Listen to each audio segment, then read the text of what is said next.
Okay, Assalamu alaikum. Assalamu alaikum wa rahmatullahi wa barakatuh. Bismillahir Rahmanir Rahim.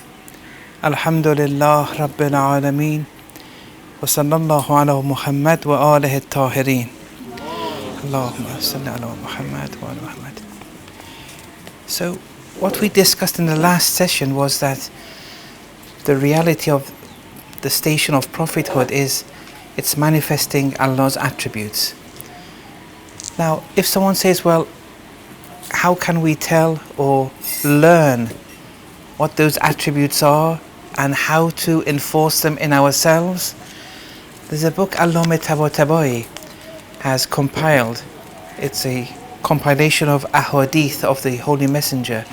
It's called Sunanun Nabi, and you can find it on al-islam.org, al-islam.org, where these are traditions of the noble ethical traits. The issue is, though, it's not a book to be read overnight, all together. You have to read one hadith and then see whether you can enforce it, and see if you can enforce this ethical attribute within yourself. Give yourself a week or two to practice it. Try to see how, through Tawheed, you can practice this ethical attribute in that hadith. And then after 1 or 2 weeks, then you go back to the next hadith and the next hadith. Some ahadith may be so difficult for you to incorporate, you may pass on it. It's okay. Go to the next hadith. Some you may feel you can enforce them. It would be something very precious to do. The only thing is you have to understand how, through Tawheed, one gets to that ethical trait. And that's the whole aim here. That through Tawheed we become ethical. Okay. The next issue in prophethood, if someone is a manifestation of Allah's attributes to the maximum at any given place, there's a prophet who maximally manifests Allah's attributes. There's an issue that in the Quran it says some prophets are superior to other prophets, or some messengers are superior to other messengers. And then we have a verse which says, Inna ad-deena inda Allahil Islam, that before Islam there's one religion. Before Allah there's one religion, and religion before Allah is one, and that's Islam. There's no mention of Christianity or Judaism in the Quran. There's mention of Christians and Jews, but not Christianity or Judaism. Why? Because Allah only knows one religion. There is only one religion. It's Islam. So Nabi Adam practiced Islam, Nabi Ibrahim, Islam, Nabi Musa practiced Islam, Nabi Isa practiced Islam. They all brought Islam. Christianity in reality equals Islam plus X distortion. The distortion in aqa'id, in action, whatever it is. Zoroastrianism equals Islam plus Y distortions in aqa'id or in action. Judaism, it's Islam plus Z distortions in aqa'id or in action. But it's all Islam. So Judaism, Christianity, they're not recognized by Allah. They're not a religion. If you like, they're distortions of Islam. It's where distortions have arisen. And then now we call it Christianity or Judaism. Even today as Muslims, we may have distorted beliefs. Or the way we have understood certain things, it may be in the same way that Christians understand, or Jews understand it, or Hindus understand it, and even Muslims. The aqa'id that they have, they are susceptible to believing in distorted aqa'id or distorted actions, thus making them resurrected as Jews or Christians or Hindus or whatever. This we'll speak about in 3 or 4 sessions from now, inshallah. The point is, though, that there's one religion. But is the Islam of Nabi Adam exactly the same Islam as Nabi Ibrahim, the same Islam? When we see there's differences in the Sharia, the Sharia is different. The aqaid is the same, but is it exactly the same, or is there more or less quantitative or qualitative differences between them? Is one more perfect than the other? If so, what does that entail? Are the books exactly the same, or are some books higher than the other? These questions have to be understood, and then one understands why religious pluralism in some ways is a definite no-go area and we don't accept it. If looked at from another angle, it's okay. But we have to first understand these different questions that have arisen in relation to prophethood and get a good grasp of the principles at hand, and then we can speak about religious pluralism in a way which isn't derogatory to the Holy Prophet and isn't blasphemous to the Holy Quran. So you have to be careful when you speak about religious pluralism. What do you mean by that? So we believe all prophets brought Islam, and we believe all prophets were infallible, although infallibility, we have to talk about that for now. I'll speak about that in a minute. But they all brought Islam. But we know the Sharias were different. The question is that when you look at the books, the scriptures of different prophets, do they all manifest Allah's attributes maximally and to the same degree,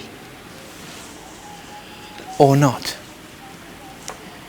I.e., is what the Quran manifests from Allah's attributes, how the Quran manifests Tawheed,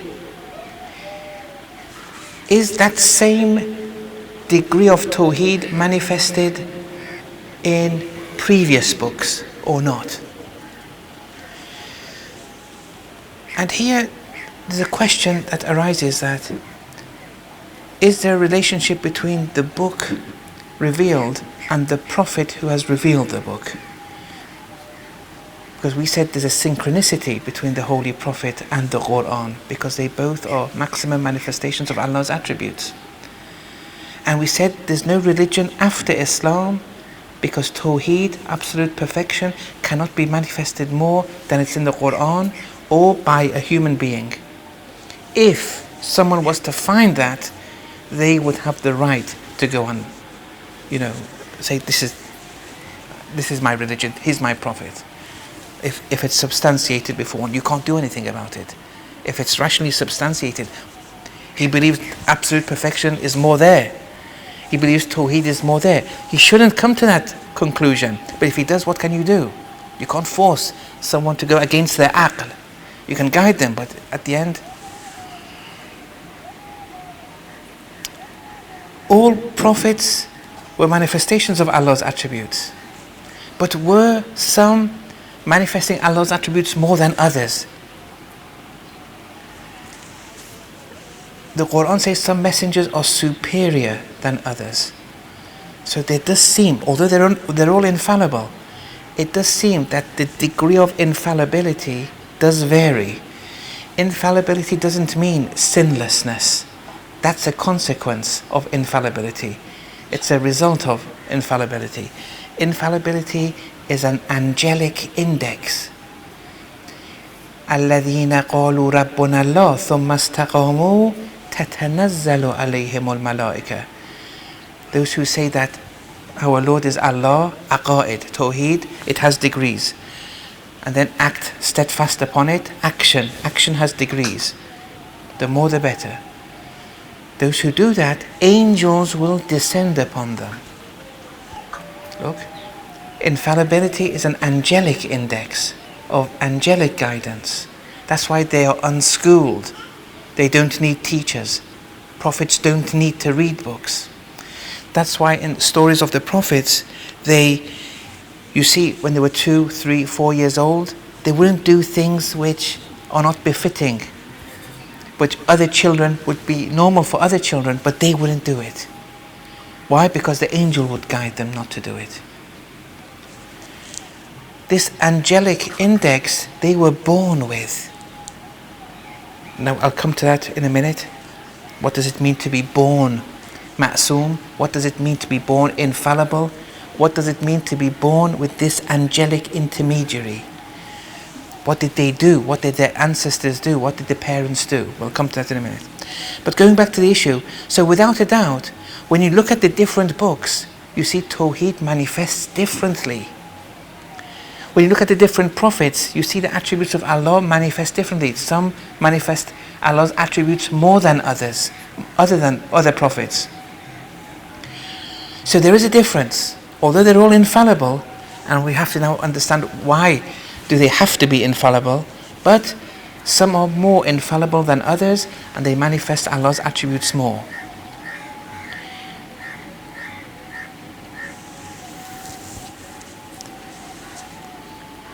So with our Holy Prophet, we believe that he is in harmony and synchronous to the Holy Quran. And we believe that the previous prophets, like Nabi Isa, he was also in unity with the Injil. It was a product of his soul. It was revealed before him. But the Tawheed of the Injil is not 100% like in the Quran. 80% of Tawheed. For example, I'm giving numbers to simplify you to digest what I'm trying to say. Otherwise the numbers aren't relevant. It's 80%, for example. Or Moses' book is 60%, for example. And so on and so forth. So, with respect to, for example, Nabi Musa alayhi salam, at his time, perfection, the potential for perfection at his time, imagine it to be 60%. And the protocol of the Mosaic law was only that much. And Nabi Musa's Tawheed, that was the maximum, even of Nabi Musa. Because Nabi Musa, the Mosaic law, the Old Testament, is in unity with his soul. It's a product of his soul. It was revealed to him. And so his potential was, for example, 60%. This 60%, don't take it literally. I'm trying to show the graded system here. The Mosaic Ummah of Nabi Musa, they could only reach 60%. That was perfection for them.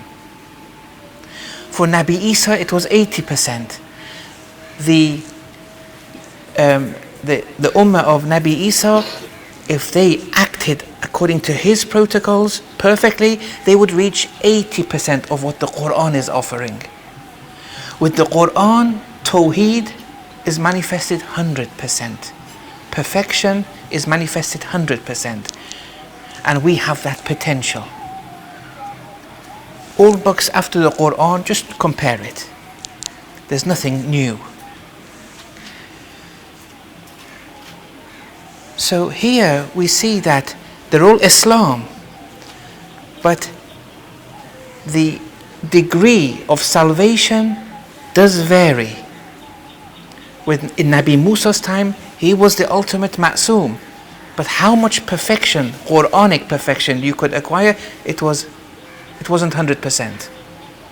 How much the people would benefit out of that 60%, it depends on how much they would act on a par with Musa's teachings, alayhi salam. The same with Nabi Isa. So here, when you see the difference in prophet, and there are differences in the books, to say that all religions have equal access to the whole truth, okay? All religions have equal access to the whole truth, i.e. to that 100%, that would be derogatory against the Holy Prophet. You're demeaning his status. It would be blasphemous against the Quran. You're belittling the Quran. And that's why the Quran was a miracle. It was God's word.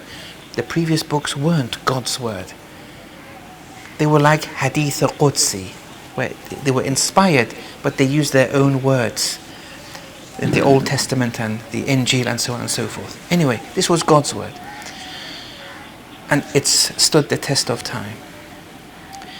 So, by religious pluralism, if you mean they all have equal access to the whole truth, that we say no. We can't accept that. But if you say all religions have access to a degree of truth, of course they do. Even Hindus do.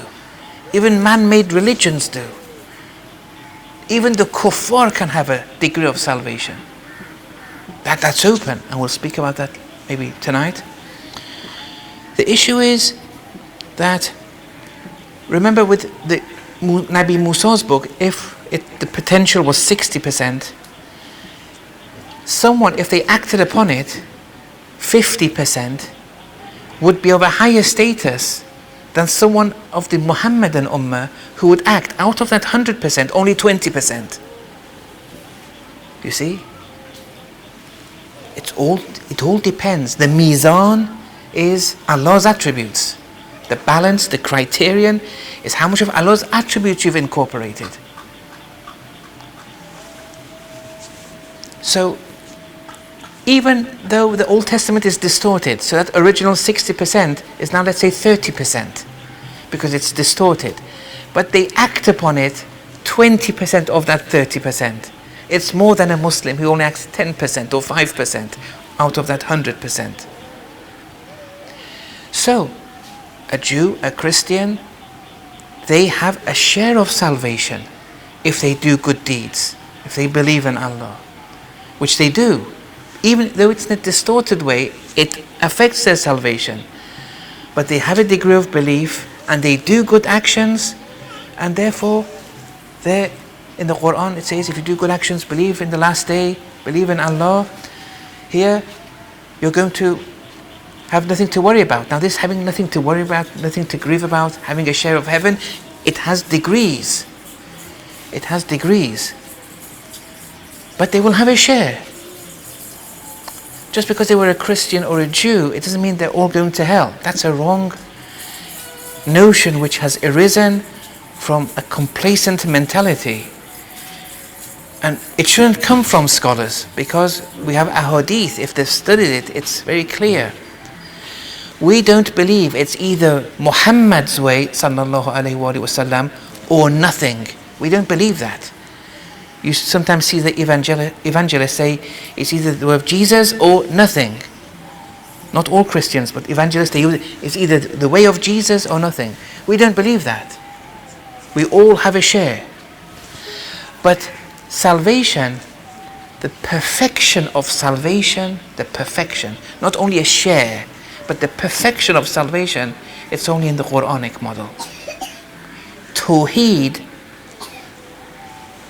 it's only the perfection of Tawheed, it's only in the Quranic model.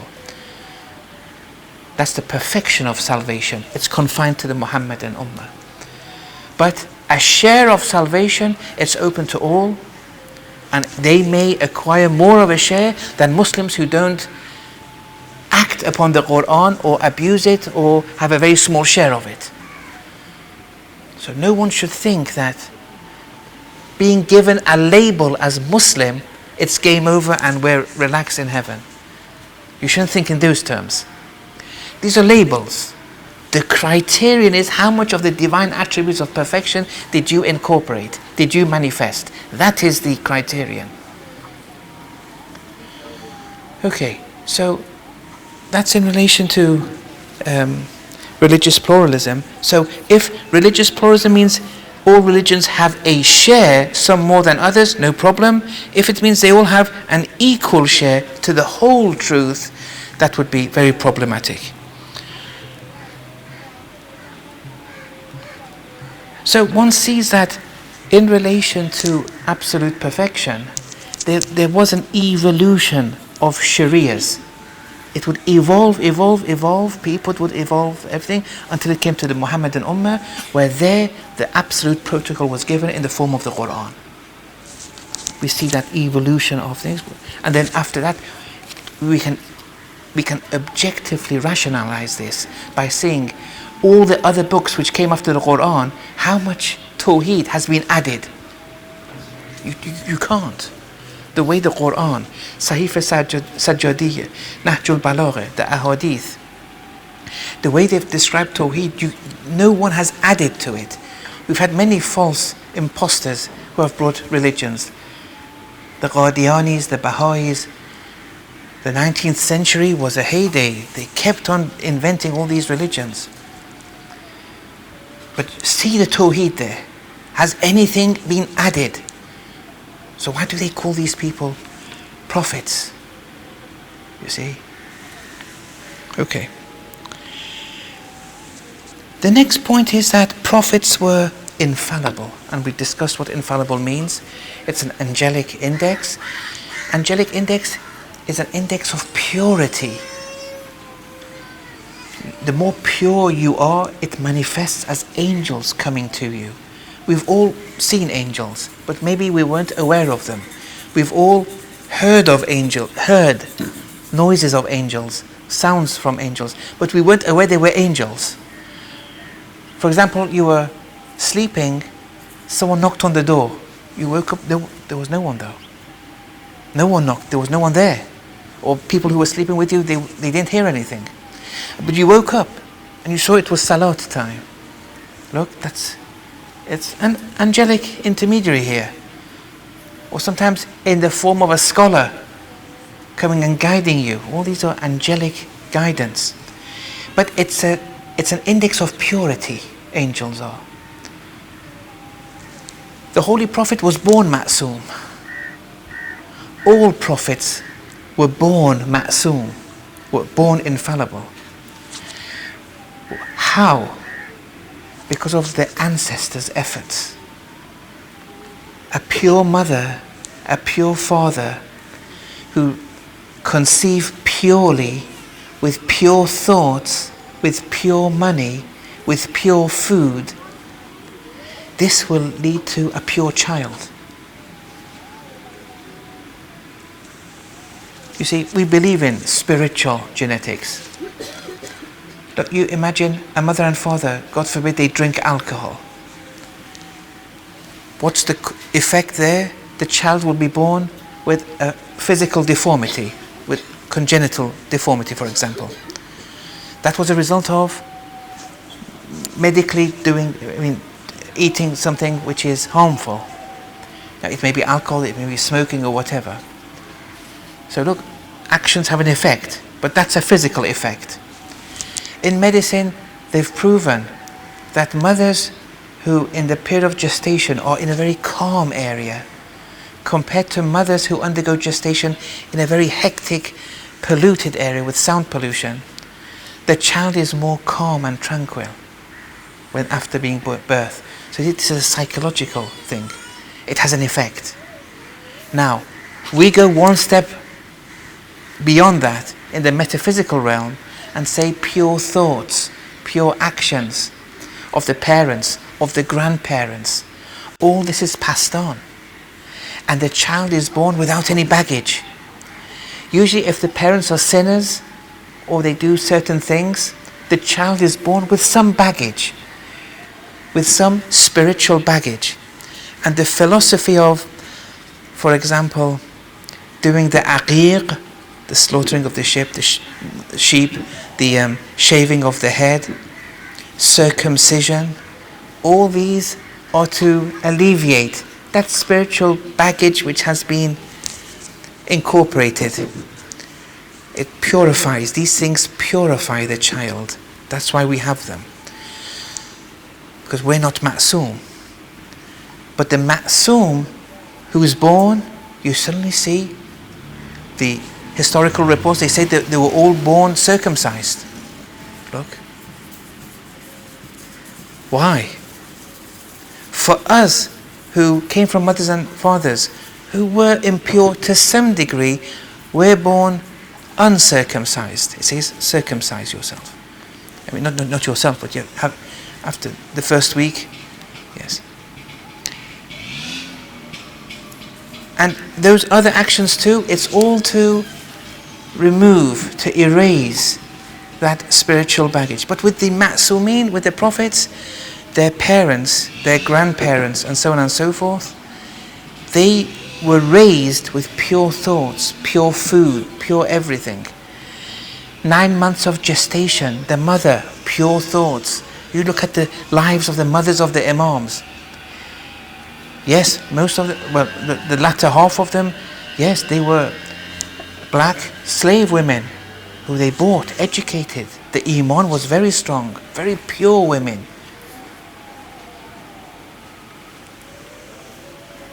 And even if they were Christians, they were pure Christians. They had true Tawheed. And then they came as slaves, they were bought, they were educated. You look at how many slaves, in those days, prisoners of wars were slaves. Not like the slavery in America. Prisoners of war, and they would fight against Islam and that kind of thing. But the Imams, the slaves that they would take, they would educate, and people like very holy people today, the names that we hear of, yes, these were products of the prophets, the Imams educating them. And then even the women slaves, they would never want to go back to their previous life once they realized what Islam was from the mouth of the Prophet, from the mouth of the Imams. In any case, they were pure women. That gestation, after 9 months, a single cell, embryo, becomes 3 or 4 kilograms with pure thoughts, moment to moment, generating the embryo, the fetus. It's going to have an effect. And so they had that angelic index at birth. Was it their own doing? No, it was their ancestors' doing. But preserving that is their own doing.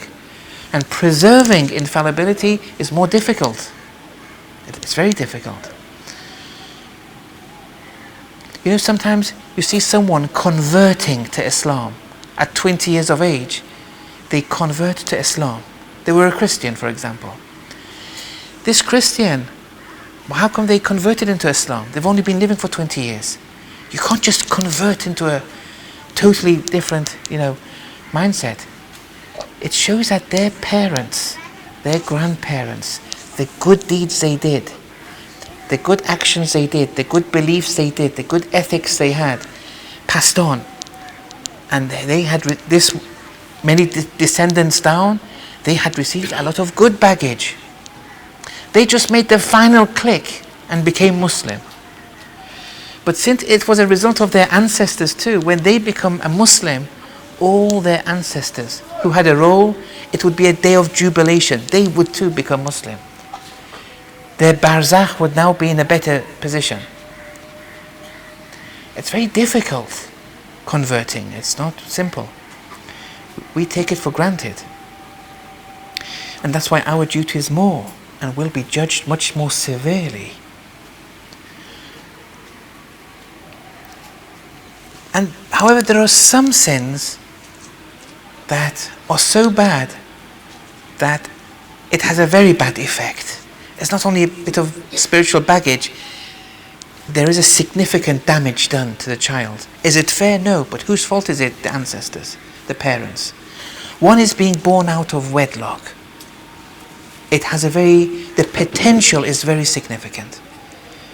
The potential is in being misguided is more so than in others. Is it fair? No. But it's just like the parents who drink alcohol and the child is born without limbs. Can that person go in a 100-meter sprint in the Olympics? No. He's now limited. His potential has been limited. Being born out of wedlock, yes. But that person who was born out of wedlock, although he has this significant disadvantage, he can still reach levels of perfection more than any marriager. The potential is there. He can reach knowledge more than any scholar. The potential is there. He can become a very high scholar. The potential is there. But since the potential for misguidance is there too, the Sharia, only as a way of precaution, does not allow such people to enter sensitive positions which are related to guidance of the people, like the prayer leader, like a religious authority, like a judge, these kind of things. In any case, these people were, the prophets were ma'soom. Now the degree of their infallibility, it differs. The degree differs. Some were more ma'soom than others. But none of them sinned. If you believe a prophet can sin, a Sharia sin or even an ethical sin, here you would put the whole question of prophethood in question. Because why should the people follow him when he can sin, when he can do wrong, when he can forget something important, guidance-wise?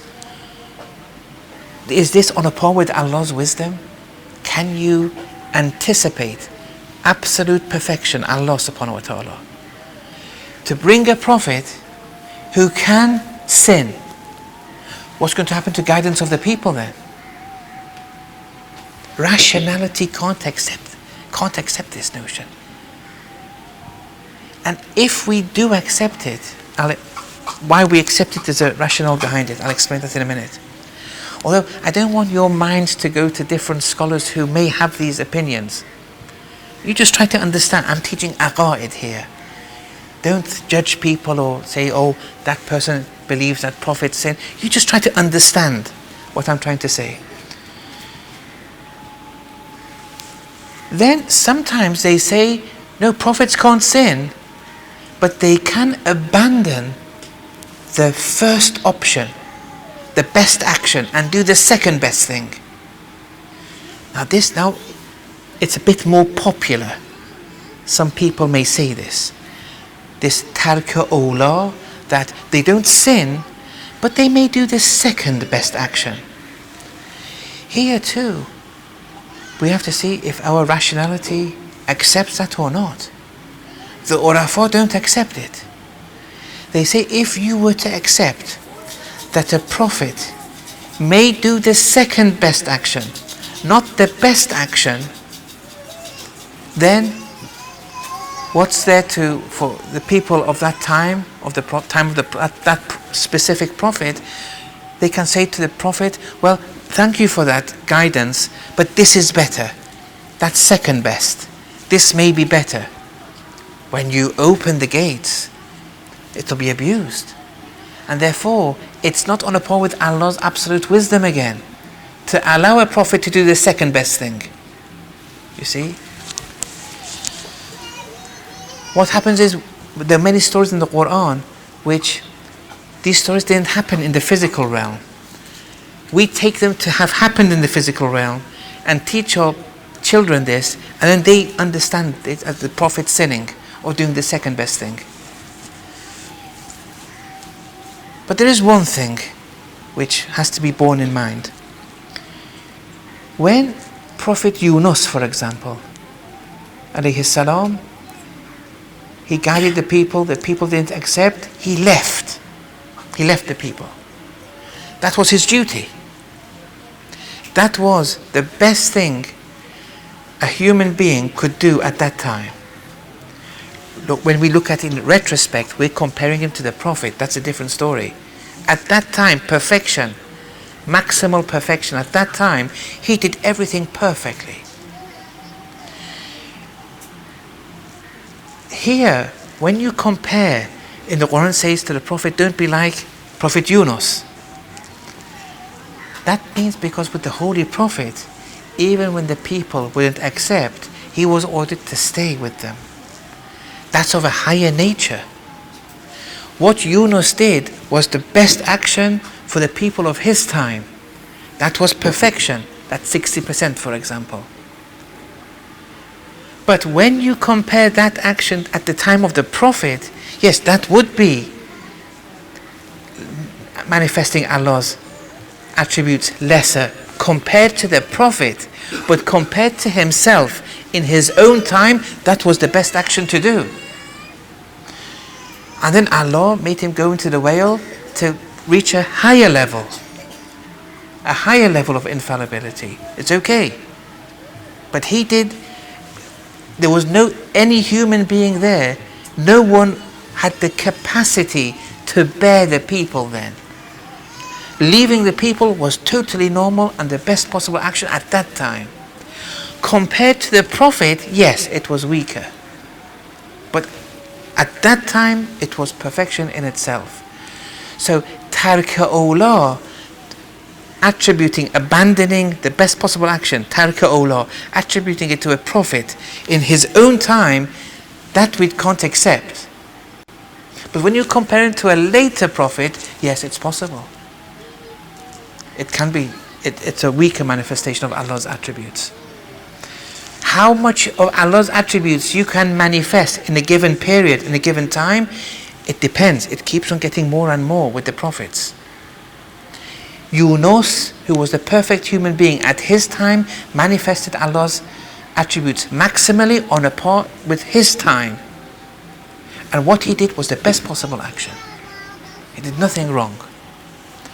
And the other stories of the Quran has to be looked in that light. Because that happened in the physical realm. But the many stories which didn't happen in the physical realm, it's nothing to do with physical actions anyway in the first place. Like the story of Nabi Adam and the tree, and taking from the tree, and Nabi Dawood and the 99 ewes. Allama Tabatabai has spoken a lot about that.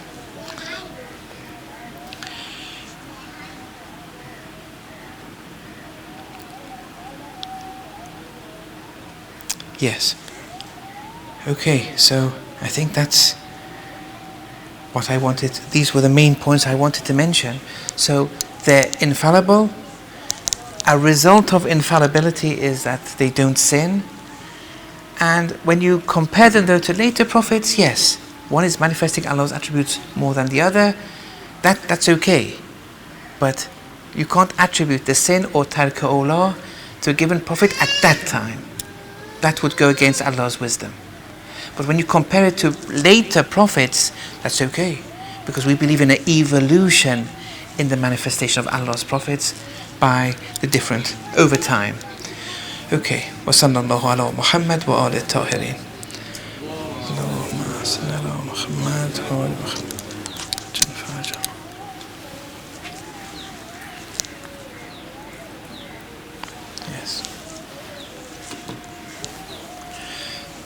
Yes. Yes.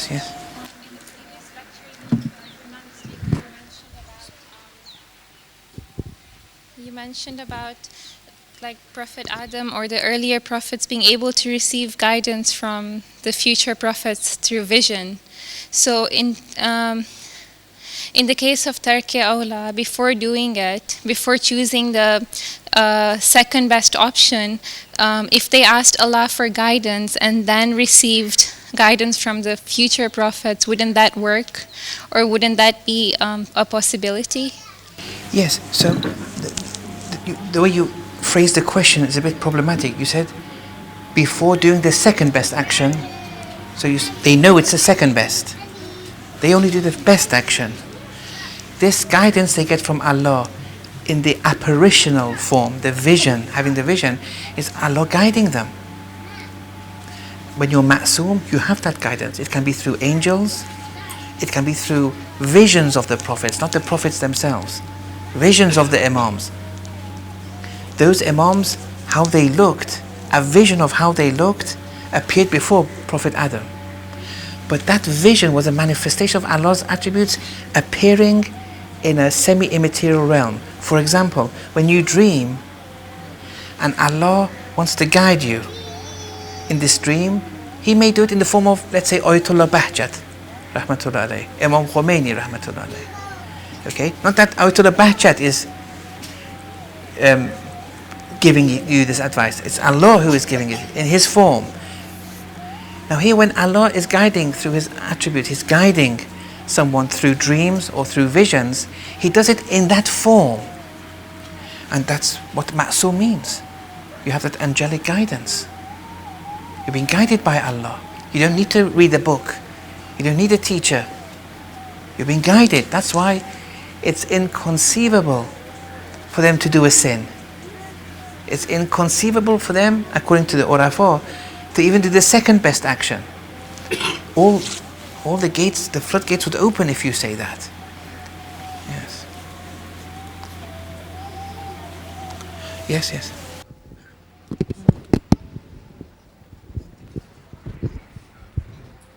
Just to clarify, are you basically saying that they can't sin at all, or that they didn't sin but they have the ability to? Because it makes it more, I guess, if you take the premise of the latter, it makes it a bit more relatable that they were like us, but they just would never, it was inconceivable to the extent, like for us doing something completely ridiculous. So I just want to clarify that. Yes. The question as to, was it rationally possible for them to sin? We're not saying it's impossible. Yes. But because of the purity they were born into and the angelic guidance they got, they didn't sin. Yes. And then just touching on Surah, the example you gave about Prophet Yunus, in the Quran, the translation might be wrong, but it says that when he was in the whale, he said, there is no God except you, you are immaculate. Then translation reads, I have indeed been among the wrongdoers. So what's your take on that? So the Arabic is, Inni kuntu min al-zalim. Yes, yes. La ilaha illa ant, subhanaka inni kuntu min al-zalim. Yes. Yes. So here, when Nabi Yunus returned, his station raised. Let's say if it was 60%, it's now 70%. When it was 60%, he acted perfectly, on a par with protocol, the maximum that anyone could. After that elevation of rank, he can now do more. Nabi Isa, for example, is 80%, but he's not dead. He's alive.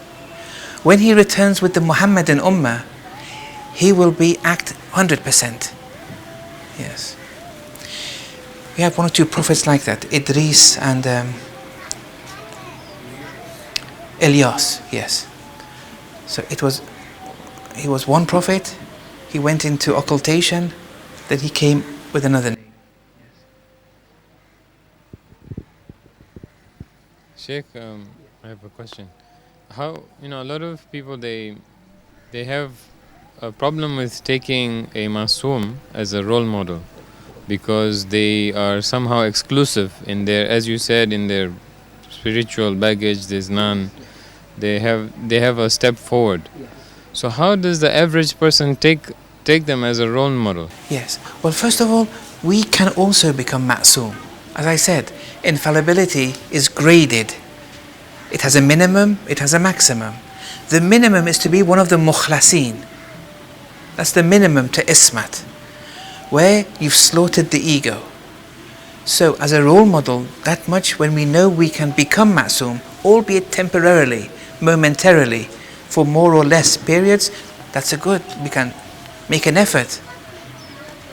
We can make an effort. When members of the Muhammadan Ummah can be superior to previous prophets because they can follow 100% of the Quranic model, whereas the potential of previous prophets was 60%, 80%.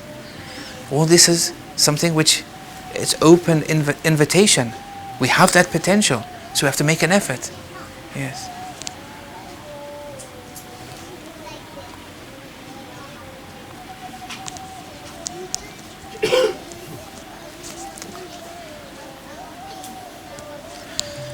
I think there's a question here. Yes, yes.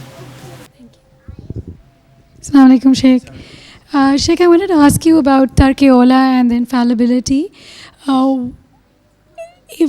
If the previous prophets, if we are from the Muhammadan Ummah and we have the potential to reach maximally in Tawheed because of our prophet's potential, and hence we are part of his. So is it correct to say that because we are part of his Ummah and there's an evolution of Tawheed coming down through Ummah, nations and nations, that we as a nation have that potential compared to previous nations? Yes. So is it More of a potential, yes. because of the evolution of? Yes. So if this is the case, then why are we given examples of prophets in the Quran whose Tawheed was at par with what they could manifest at that time? Yes. It doesn't matter. As I said, they were all ma'soom. Don't be bothered by the 60 or 80, the numbers. That was just to, yes, don't deem that as a weakness or anything. When I say 60%, I mean 60% infallibility. So it's very valuable. But there are degrees to it, yes. And so all the traits of the prophets can be seen in the Muhammadan figure plus more. Yes. So in many areas they maximized it.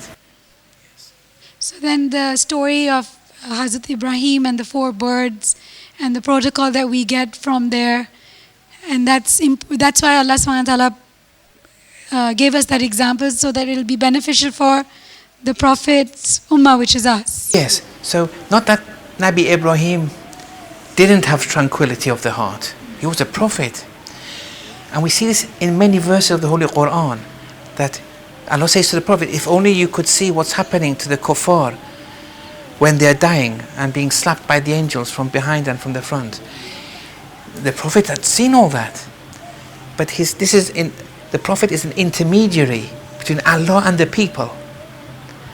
So when Allah gives the protocol through the Prophet, at the time of Nabi Ibrahim, there was an illness amongst the people. They didn't know how to reactivate or give life to their dead hearts. They didn't have tranquility of the heart. Here, through Nabi Ibrahim, as a representative of the people to Allah and representative of Allah to the people, a protocol was given to kill the 4 birds. And then Imam Sadiq in one hadith says, you have to kill the vicious attributes of each of these 4 birds within you.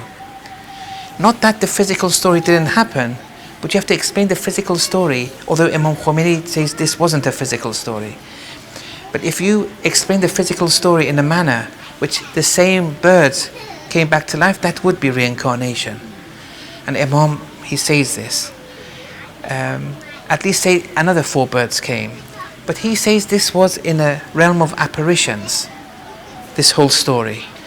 And it happened, and the protocol was to kill the vicious attributes of each of those 4 birds.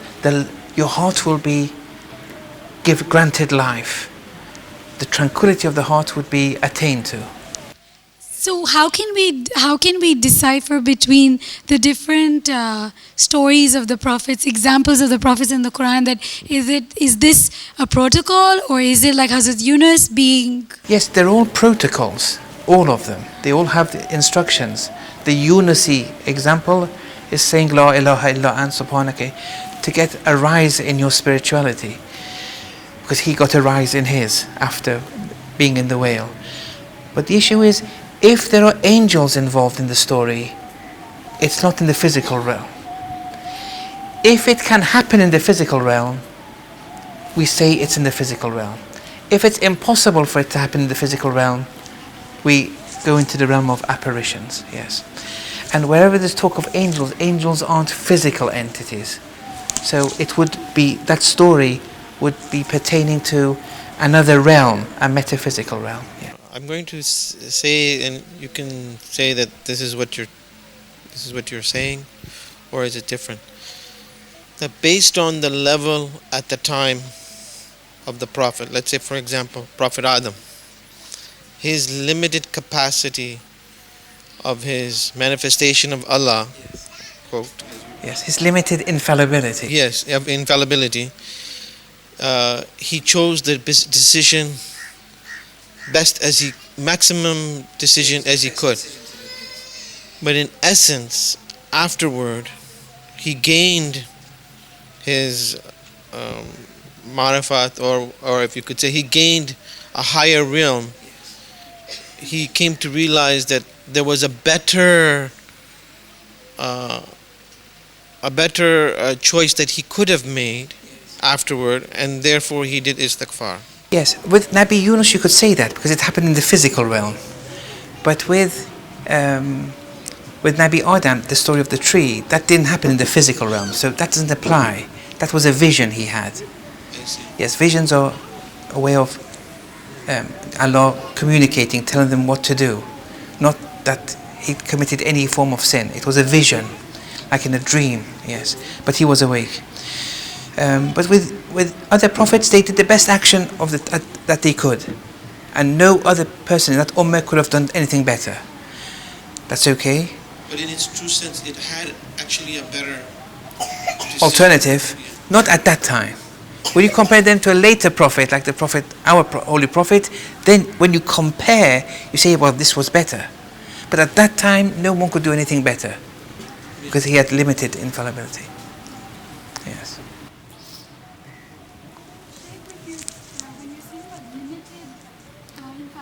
Yes.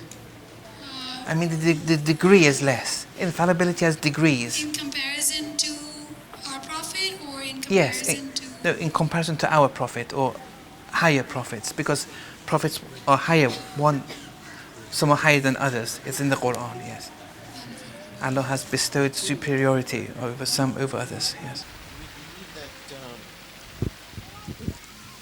I have I've read it, where we have certain tests prior to our physical realm of existence. And so therefore, we have been, through Allah's adalat, been chosen as a test. That's one part of the question. And the second part of the question is that does not shaitan work in like, for instance, has an influence in, like he did with Prophet Adam? Do they not have a degree of influence? Shaitan doesn't have influence over prophets because they're mukhlas. Yes, that was a vision. That was a vision Prophet Adam had. In relation to the first question, I think you're referring to Alam Adhar. I don't have a problem with Alam Adhar. It's a reality. But I feel the way you want to explain it, which is quite a common understanding, it falls into the reincarnation trap. That we existed in whatever form of body, we went on the tests, we passed, then we became potential again, and through sperm and the mother's womb, we became born again. These are two different entities now. Because if you had a soul, that soul will never be potential again. And then you came again, now you have two souls. Which one are you? Souls don't become potential. Souls are post-eternal. They're immaterial. They never end. They have a beginning. They don't have an end. It's like your thoughts. What you think, your thoughts are immaterial. What you think will never exit you. It will always be with you until the rest of your life. Yes. There is where Allah asked, He asked the mountains. There's an ayat of the Quran where He asked, there's a book in Kambar Asadi called Pre-Existence, where it says, Allah was asked, the mountains and the humans were asked, and mountains and humans foolishly chose. And the humans foolishly chose to be. Yes, but not foolishly. So, to be accepted, yes. So there was some kind of questioning happening prior to our existence, physical existence, correct? Yes. No. See, that story is saying that a human has the potential to accept the trust. What is that trust? It's the potential to be Allah-like, walaya. It's the potential to manifest, be close to Allah, be Allah-like, be a manifestation of attributes. It's a potential. That story is a story of the fitrah, not that we were there and then we accepted. Allah is going through the fitrah, that this is how I've designed the fitrah of humans. It's like this. They have the potential. Mountains don't, other things don't, but humans do. There was a level of questioning, that was my point. Yes, it doesn't matter. They can be questioning, but without, you see. The soul was questioning. Yes, yes. When there's question, It's like a vision.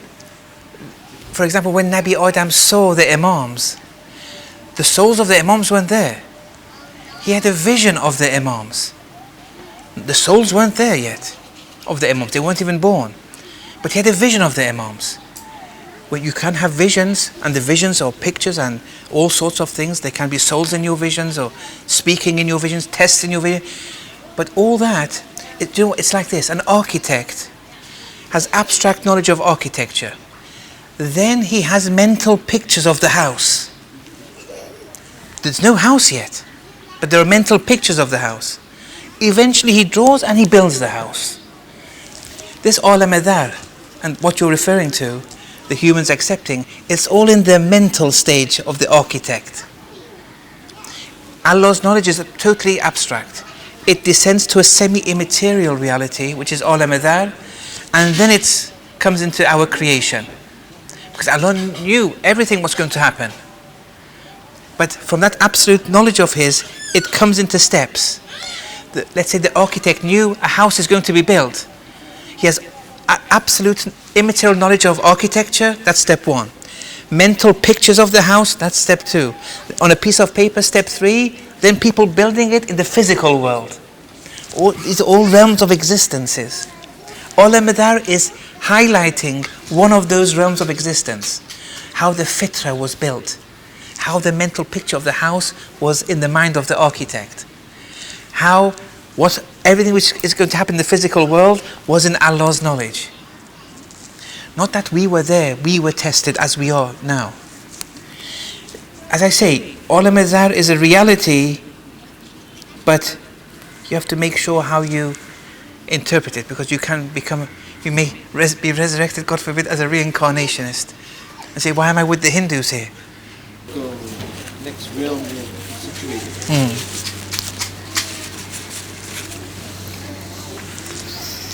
Okay, anything? I think it's getting time for Salat now, yeah. وصلى الله على محمد وعلى آله